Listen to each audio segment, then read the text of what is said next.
மறுமடிமுறை பயிற்சி நேயர்களுக்கு மீண்டும் ஒரு முறை அன்பான வணக்கத்தை தெரிவித்துக் கொள்கிறேன்.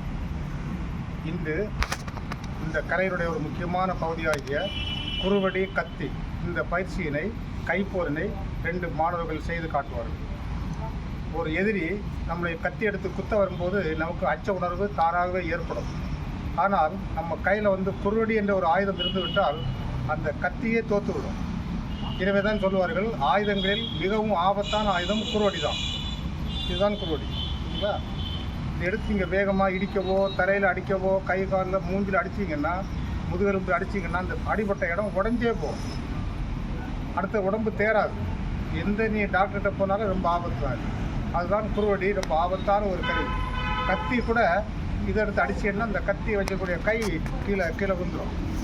அந்த நரம்பு பாதிக்கப்பட்டு கத்தியினால் குத்தவே முடியாது. அப்படிப்பட்ட ஆயுதம் தான் இந்த குறுவடி, முக்கியமான ஆயுதம். எனவே இந்த ஆயுதத்தை வச்சு அந்த கத்தியை குத்தும்போது எப்படி தடுப்பது, லாஸ்ட்டில் எப்படி ஒரு பிடி போட்டு எதிரியை மடக்குவது என்ற உத்திகளை என்னுடைய மாணவர்கள் இப்பொழுது செய்து காட்டுவார்கள். கத்தியும் குறுவடியும் என்ற ஒரு பயிற்சி. ஓகே.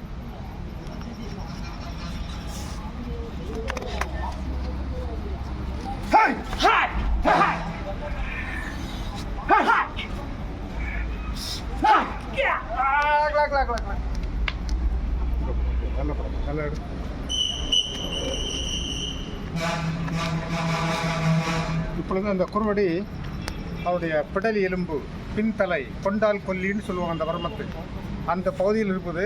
தலையை அசைக்கவோ ஒன்றுமே பண்ண முடியாது. கொஞ்சம் ஒரு ப்ரெஷர் கொடுத்து அந்த குறுவடியை கீழே தள்ளி அனுப்பிச்சிடுங்க, அந்த நரம்பு கட்டாயிடும், அந்த ஸ்பைனல் கார்டு கட்டாயிடும். அது மட்டும் இல்லை, இதில் உள்ள 2 எலும்புகள் அப்படியே சேதமடைஞ்சிடும். ஒன்றுமே பண்ண முடியாது. இப்போ கத்தி எடுத்து குத்தவே முடியாது. இப்போ கரெக்டாக அவர் மாட்டிக்கிட்டார், எஸ்கேப் ஆக முடியாது. பார்த்தீங்களா? இப்போ ஒரு சரண்டர்.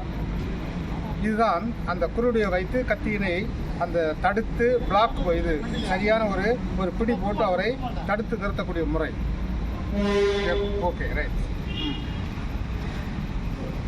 ஆக எந்த அடி வந்தாலும் சரிதான், எந்த குத்து வந்தாலும் சரிதான், கத்தியினால் இந்த குறுவடியை பயன்படுத்தி எளிதாக பிளாக் பண்ணி அந்த எதிரியை மடக்குவதற்கு முடியும். இந்த பயிற்சியை தான் குறுவடி கத்தி பயிற்சின்னு சொல்லுகிறோம். இதில் 7-8 பயிற்சிகள் இருக்கின்றன. அந்த 7-8 பயிற்சிகளையும் நன்றாக தெரிஞ்சிட்டுன்னா உன் கையில் ஒரு குறுவடி இருந்தால் மட்டும் போதும். எந்த ஆயுதங்கள் வந்தாலும் அதை தடுத்து கண்டிப்பாக எதிரியை நீ சரணடைய முடியும்.